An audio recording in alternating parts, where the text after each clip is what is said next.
ان اللہ ربی و ربکم، بے شک اللہ ہی میرا بھی رب ہے اور تمہارا بھی، فاعبدوہ، پس اسی کی عبادت کرو، ھذا صراط مستقیم، یہ ہے سیدھا راستہ۔ بس نبی کا کام دعوت ہی دینا ہوتا ہے، اور نبیوں کے ماننے والوں کو بھی صرف دعوت دینی چاہیے، دعوت منوانا آپ کا کام نہیں ہے۔ قرآن میں سورۃ البقرہ میں ہے، نبی ہم آپ سے نہیں پوچھیں گے کہ لوگ دوزخ میں کیوں چلے گئے، آپ کا کام صرف پہنچانا ہے۔ اور یہ ٹاپک تو کئی جگہ آیا کہ اے نبی آپ اپنے آپ کو اس غم سے ہلاک کر لیں گے کہ لوگ قرآن پہ ایمان نہیں لاتے ہیں۔ پھر سورہ طٰہٰ کے اندر بھی آیا کہ قرآن ہم نے اس لیے نازل نہیں کیا کہ آپ مشقت میں پڑھ لیں۔ طٰہٰ ما انزلنا علیک القرآن لتشقی الا تذکرۃ لمن یخشی، یہ تو اس کے لیے جو ڈر جائے۔ فذکر بالقرآن من یخاف وعید، اے نبی قرآن سے آپ اس کو ڈر سنائیں جو اللہ کی دھمکی سے ڈرے۔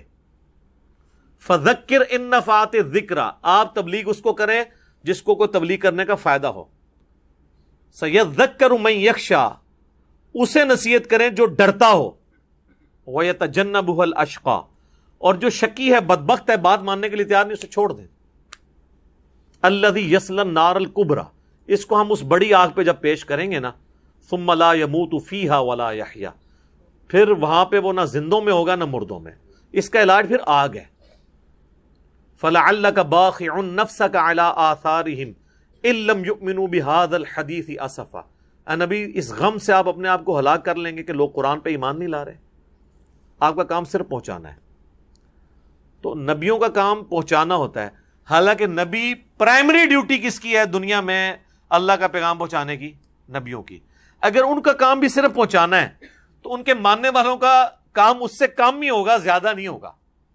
یہاں زیادہ ذرا ہم اپنے اوپر لے لیتے ہیں کہ منوانا بھی ہے، نہیں، دعوت رکھیں، کو مانتا ہے مانے، نہیں، دوسرے کے سامنے رکھیں۔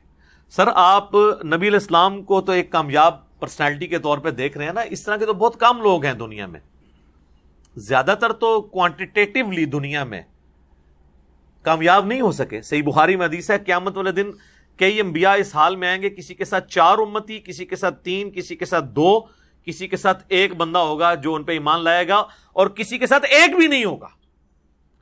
پوری زندگی محنت کر کے ایک بندے نے بھی ان کی بات نہیں مانی ہوگی۔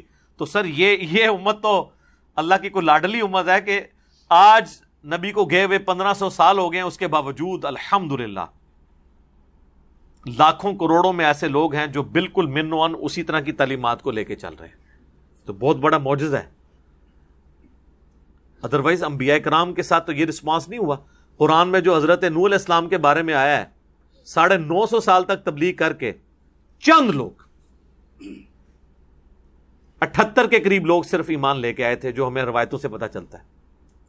اور لوط علیہ السلام پہ صرف 2 بیٹیاں، قوم میں سے کوئی ایمان نہیں لے کے آیا۔ تو اللہ کے نزدیک کوانٹٹی جو ہے وہ اوتھینٹسٹی نہیں ہے بلکہ کوالٹی ہے۔ تو حضرت عیسیٰ علیہ السلام نے بھی بات رکھی، لیکن صرف 12 بندوں نے ایمان قبول کیا ان کی زندگی میں، جو دنیاوی زندگی تھی اٹھائے جانے سے پہلے۔ یہ آج آپ کو جو اتنی بڑی عیسائیت نظر آ رہی ہے نا، یہ تو عیسیٰ ابن مریم کے رفع سماوی کے آلموسٹ 300 سال کے بعد کانسٹنٹائن جو بادشاہ تھا رومن امپائر کا، بت پرست، اس نے عیسائیت قبول کر لی تھی۔ اور اس زمانے میں چونکہ امپائرز تھی، امپائرز کا مطلب یہ ہے کہ جس نے رومن امپائر میں رہنا نا، تو اس کا مذہب وہ ہوگا جو رومنز کا ہے۔ پہلے رومن شہنشاہ بت پرست تھے، تو ساری امپائر بت پرست۔ اور اگر کوئی مسلمان ہوتا تھا، یا اس زمانے میں جو مسلمان تھے، یعنی جن کو ہم کرسچنز کہہ لیں، بنی اسرائیل کے جو پیغمبروں کے ماننے والے، ان کی پرسیکیوشن ہوتی تھی پھر، اس لیے تو ان کو اتنی ماریں جھیلنی پڑتی تھی۔ اصحاب الکاف کا واقعہ اسی لیے ہے نا، وہ حضرت عیسیٰ کے تابعین میں سے تھے نا، ان کو جان بچانی پڑی، 7 ہی لوگ تھے نا صرف۔